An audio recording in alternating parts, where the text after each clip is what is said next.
ముఖ్యమంత్రి జగన్మోహన్ రెడ్డి అక్క చెల్లెలు లక్షలాధికారులుగా మార్చారని విశాఖ ఎంపీ ఎంవివి సత్యనారాయణ అన్నారు. విశాఖ ఏఎస్ రాజా గ్రౌండ్స్ లో నిర్వహించిన వైఎస్ఆర్ ఆసరా వారోత్సవంలో MP MVV Satyanarayana, mayor Golagani Harivenkata Kumari, YCP జిల్లా అధ్యక్షులు కోలా గురువులు పాల్గొని చెక్కులు పంపిణీ చేశారు. ఈ సందర్భంగా ఎంపీ మాట్లాడుతూ ఆసరా, చేయూత, అమ్మఒడి లాంటి పథకాలు చంద్రబాబుకు ఎందుకు గుర్తుకు రాలేదని ప్రశ్నించారు. పేద విద్యార్థులకు ఇంగ్లీష్ మీడియం ప్రవేశపెడితే చంద్రబాబు అడ్డుపడ్డారని మండిపడ్డారు.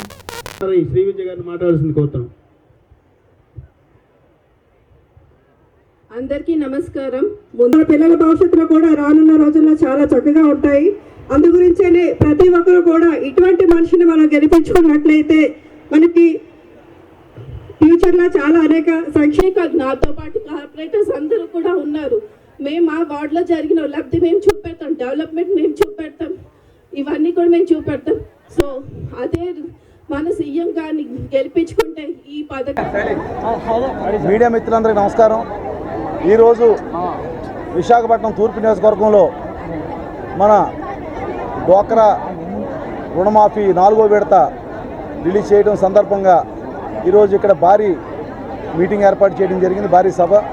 ఈ సభలో తూర్పు నియోజకవర్గంలో 28,000 మంది ఎవరు లబ్ధిదారులు ఉంటే అందరూ కూడా ఈరోజు ఇక్కడ అటెండ్ అయ్యి వాళ్ళు జగన్మోహన్ రెడ్డి గారికి ధన్యవాదాలు తెలియజేసి మాకు ఈ 4 విడతల ఈ రుణమాఫీ చేయటం చాలా గొప్ప విషయం. 2019 ఎన్నికల ముందు జగన్మోహన్ రెడ్డి గారు గౌరవ ముఖ్యమంత్రి గారు హామీ ఇచ్చిన ప్రకారం మాట తప్పకుండా 4 విడతలుగా మా రుణాలు మొత్తం మాఫీ చేశారు. దగ్గర 60 లక్షల మందికి రాష్ట్ర వ్యాప్తంగా ఈరోజు 40,000 మందికి తూర్పు నియోజకవర్గంలో ఈరోజు రుణమాఫీ చేశారని చెప్పేసి చాలా సంతోషంగా వాళ్ళందరూ కూడా ఆనందంగా ఈరోజు ఈ సభకి ఏర్పాట్లకి వచ్చారు. అందరూ కూడా చాలా సంతోషం. వాళ్ళ మొహాల్లో చూస్తే వాళ్ళు చాలా ఆనందంగా ఉన్నారు.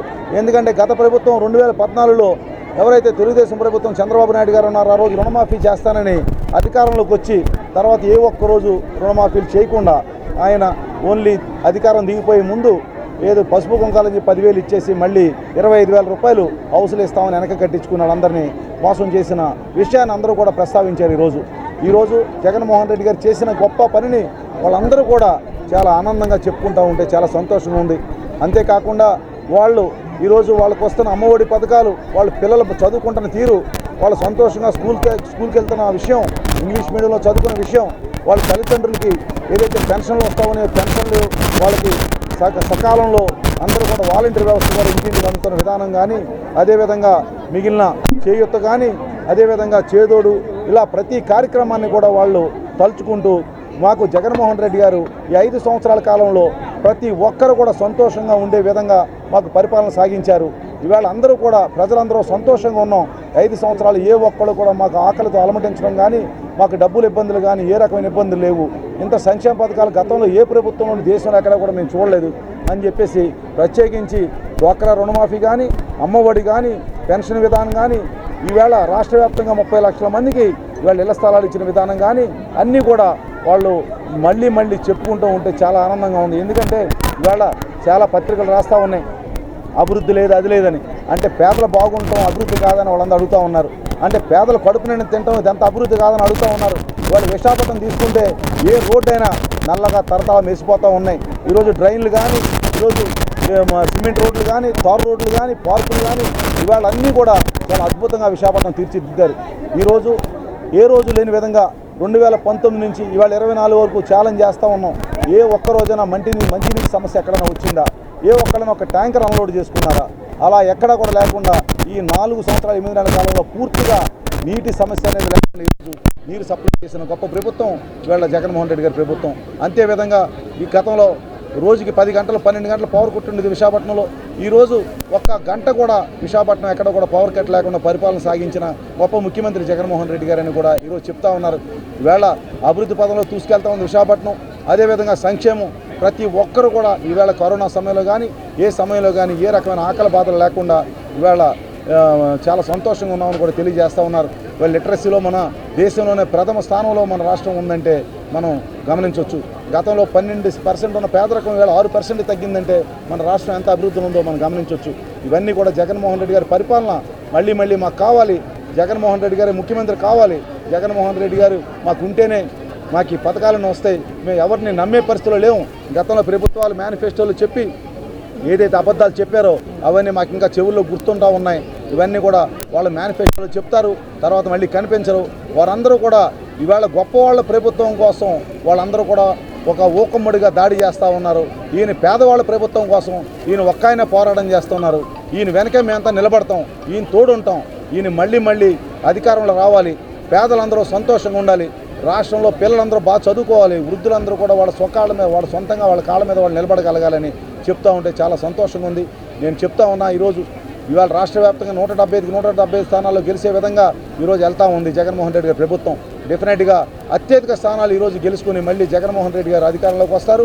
అదేవిధంగా తూర్పు నియోజకవర్గంలో కూడా మేము అత్యధిక మెజారిటీతో ఈరోజు జెండా ఎగరేస్తామని కూడా నేను మీకు అందరికీ కూడా బల్లగుద్ది మరీ చెప్తా ఉన్నాను. ధన్యవాదాలు. జై జగన్, జై జగన్. చెప్పిన విధంగా డ్వాక్రా అక్క చెల్లెమ్మలకు రుణమాఫీ చేస్తామని ఏదైతే చెప్పారో దాంట్లో భాగంగా నవరత్నాల్లో భాగమైన వైఎస్ఆర్ ఆసరా ఒక పథకంను దాని నుంచి ఇప్పటి వరకు 3 విడతలుగా మీరందరూ కూడా లబ్ధి పొందారు.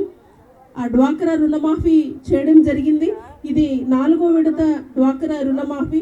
సుమారు ఈస్ట్ నుంచి సుమారు 2700 మంది డ్వాక్రా గ్రూపులు ఉంటే అందులో 28,000 మందికి పైగా అక్క చెల్లెమ్మలందరికీ కూడా మీ అకౌంట్లోకి ఈరోజు 4వ విడత మన ముఖ్యమంత్రి శ్రీ వైఎస్ జగన్మోహన్ రెడ్డి గారి చేతుల మీదుగా వేయడం జరిగింది. ఇదంతా కూడా మీరందరూ లబ్ధి పొందుతున్నారు. అంతేకాదు అక్క చెల్లెమ్మలు వాళ్ళ కాళ్ళ మీద వాళ్ళు నిలబడాలి, వాళ్ళ ఫ్యామిలీని వాళ్ళే చూసుకోవాలి అన్న ముఖ్య ఉద్దేశంతో ఈ డ్వాక్రా అక్క చెల్లెమ్మలందరికీ కూడా ఈ అమౌంట్ రుణమాఫీ చేయడం జరిగింది. అదే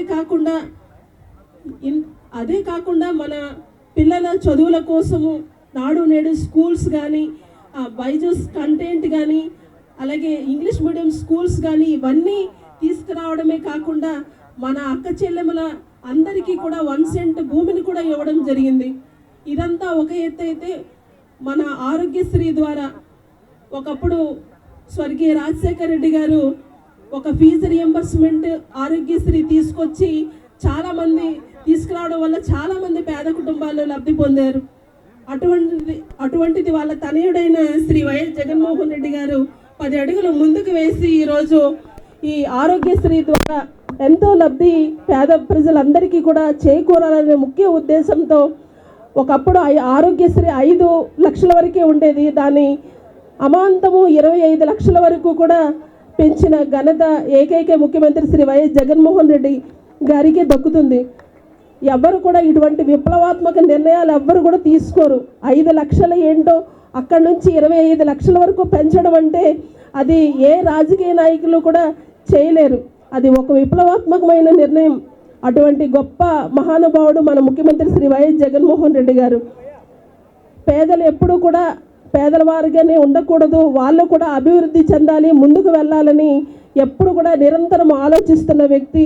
అన్ని విషయాల్లోనూ కూడా పేదవాళ్ళు ముందుండాలని, మన పిల్లల్ని చదువుతో పాటు ఆరోగ్యంతో పాటు అన్ని విషయాల్లో ముందుకు తీసుకెళ్తున్న వ్యక్తి శ్రీ వైఎస్ జగన్మోహన్ రెడ్డి గారు. ఒక దిశ చట్టాన్ని ఈరోజు మన ఆంధ్రప్రదేశ్కి పరిచయం చేసి చట్టాన్ని తీసుకొచ్చి మహిళలకు ఒక అండగా నిలిచిన వ్యక్తి ఎవరైనా ఉన్నారంటే అది ఒక్క ముఖ్యమంత్రి శ్రీ వైఎస్ జగన్మోహన్ రెడ్డి గారే.